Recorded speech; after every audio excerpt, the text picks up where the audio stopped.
Hello. Thank you very much for coming, and welcome.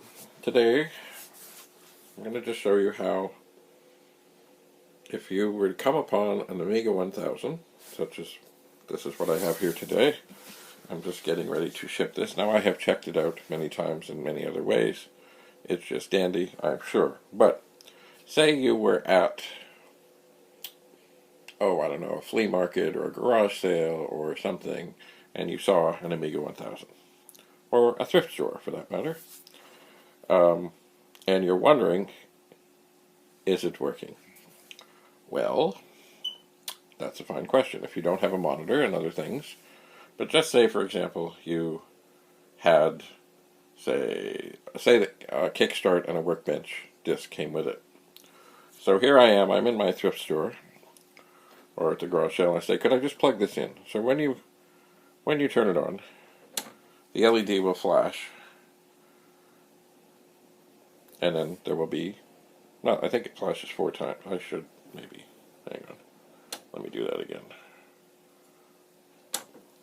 1, 2, 3, 4, I don't know, anyway, 4 or 5 times. Anyway, it will flash, then nothing will happen. And you'll say, and it's brighter when it flashes, and then it sits at its sort of regular power on stage.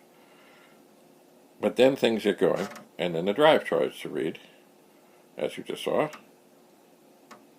And a good sign is if it makes that clicking noise.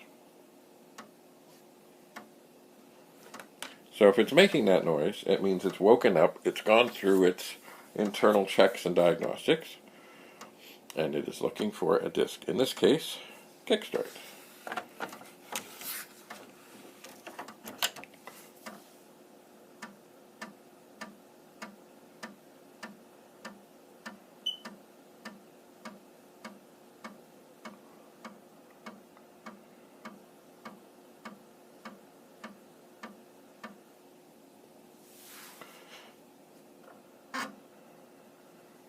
Okay, so it has done the Kickstart thing, and if this was connected to a monitor now, you would see it asking for Workbench.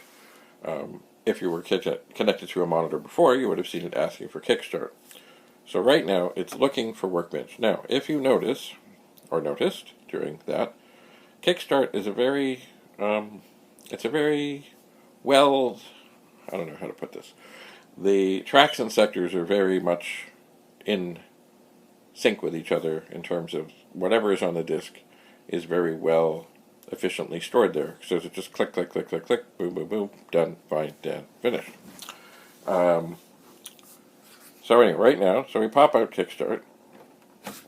Oh, hello, there we go. And then it is looking for Workbench.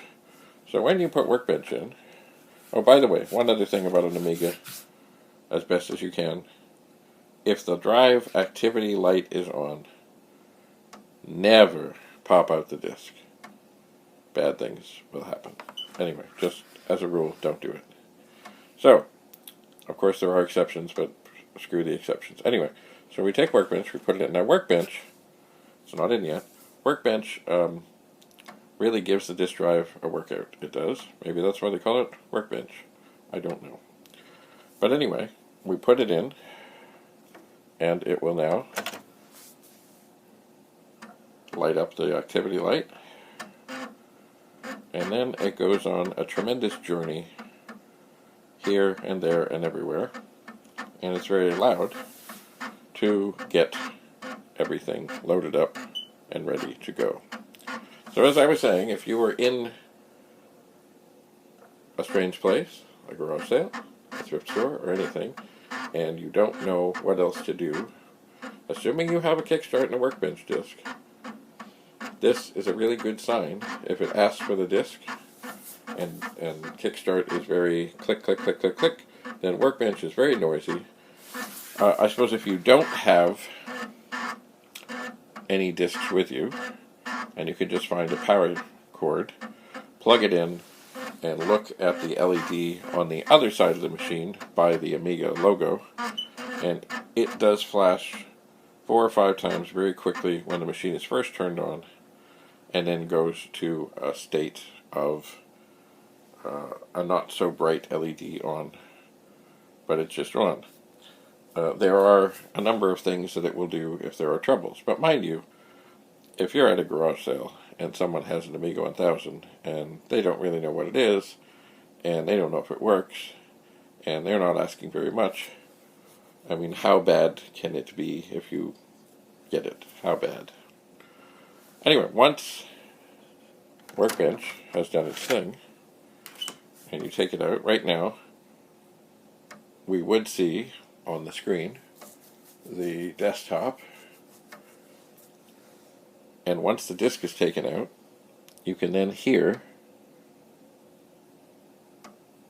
the drive is clicking, looking for a disk. So if you do those things, and Kickstart and Workbench seem to load up okay, even though you can't see anything, you probably have a working machine. And that is good. It's always good to have a spare, or parts, or something of that nature. So, I'm just giving this Amiga 1000 one last look over, check over before I ship it away. I have obtained, finally, I had trouble getting it, a vast roll of bubble wrap. And I had other boxes here, but I just wasn't happy. I mean, I really, really, really want anything I ship to make it there safely. So, as I say, vast amounts of bubble wrap and maybe a bigger box than necessary. But I'd rather do that and have it get there in one piece and happy and working. Because that's, I mean, otherwise, really, what's the point? So, thank you very much for being here. Stay tuned. More videos to follow. Bye for now.